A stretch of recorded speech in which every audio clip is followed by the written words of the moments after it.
Gusto namin maging mapayapa. At gusto namin ipaabot sa gobyerno na huwag silang manggulo. Malinaw yan, mga kasamang pulis. Pag hindi nyo ginawa, wala kaming kasalanan. Kayo ng gulo, hindi kami. Mapayapa ito. Nagpaalam kami sa gobyerno, may permit kami. Nakipag-coordinate, huwag kami ang tiktikan mo.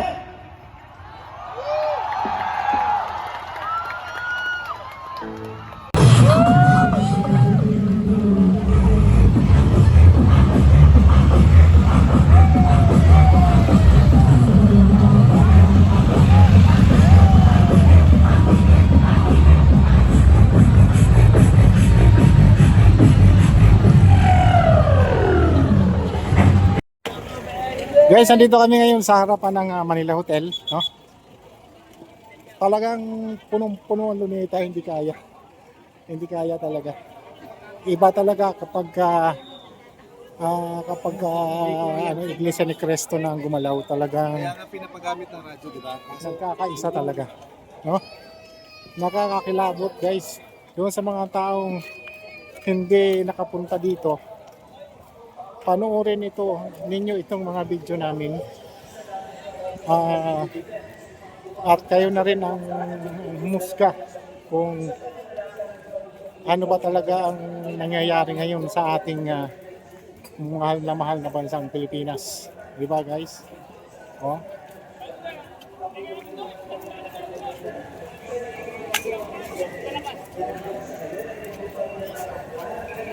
Isipin nyo, buong luneta, pati dito sa harapan na mismo ng Manila Hotel. Oh, wow, grabe talaga, guys. Grabe, diba? Dito na sila natutulog sa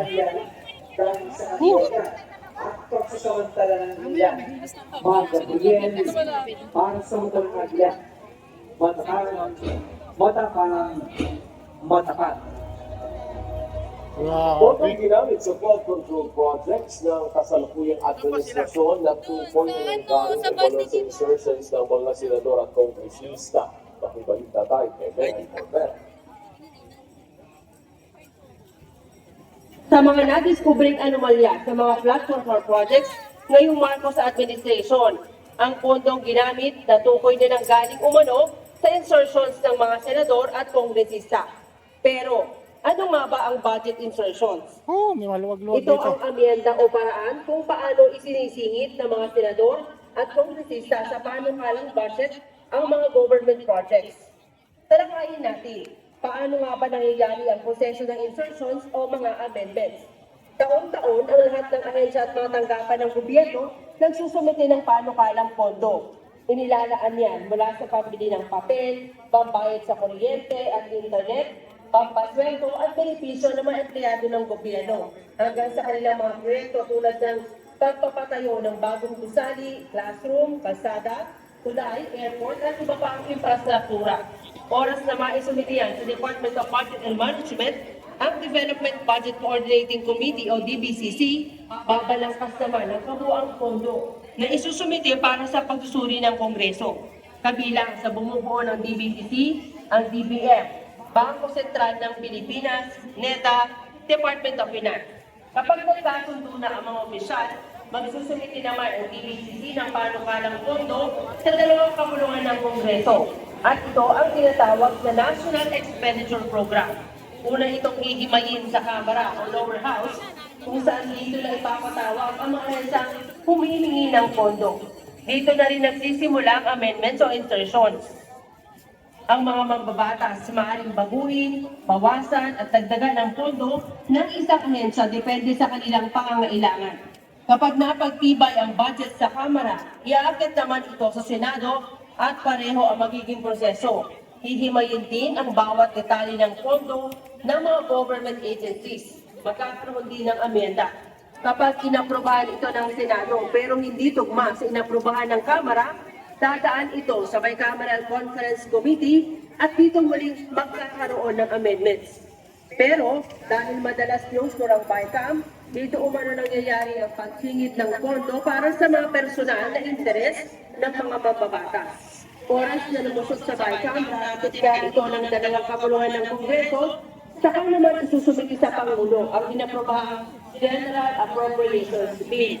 Sabi ni Senate President Vicente Soto, wala namang masama, hindi iligal ang insertion o anumang amendments. Bahagi kasi ito ng kanilang mandato at tinatawag na power of the purse. Mahalaga ito para sa checks and balance para matiyak na ang pondong nagagamit batay sa itinatakda ng batas.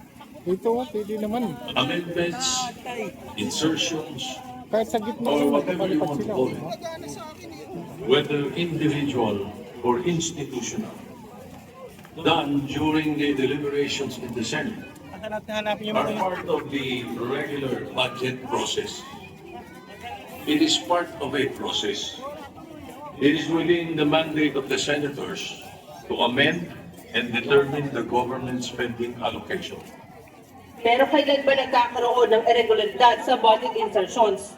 Well, kung para sa akin, ang insertion na illegal, kung maglalagay ka ng budget, pero may usap pa ng contractor. So, ang pakay mo, hindi para dun sa budget. Ang pakay mo, para kumita dahil may usap pa. Sa pag-imbestiga ng Senado, saan man yan sa flood control projects?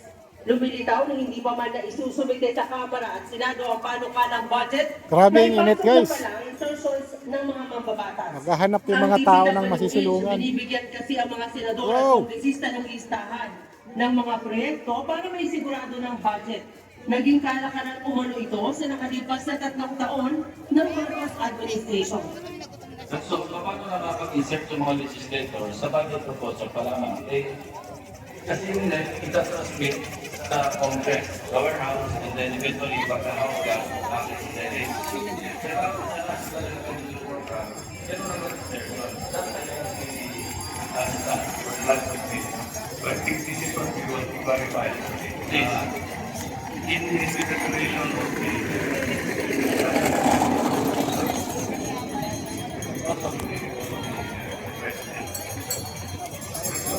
Grabe init.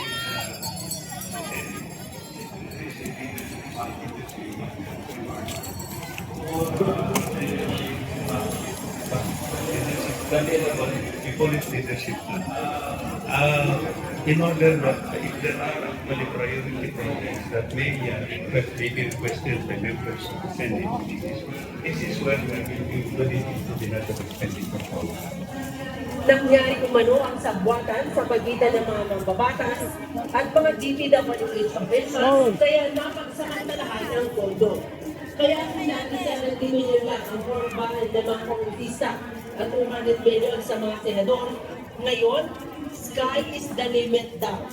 Dahil nga sa sabwatan, madali kasi umanong nalalakad ng mga mambabatas sa DPWH ang kanilang mga proyekto at iportuhan naman ng DBM.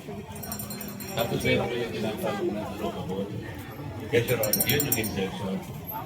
How much percent is that? Legislative allocable for the House and the Senate. There are approximately 50% Wow. of the budget ceiling. Okay, that will be how much? Will you agree? Kung 900 po yung safe namin per year.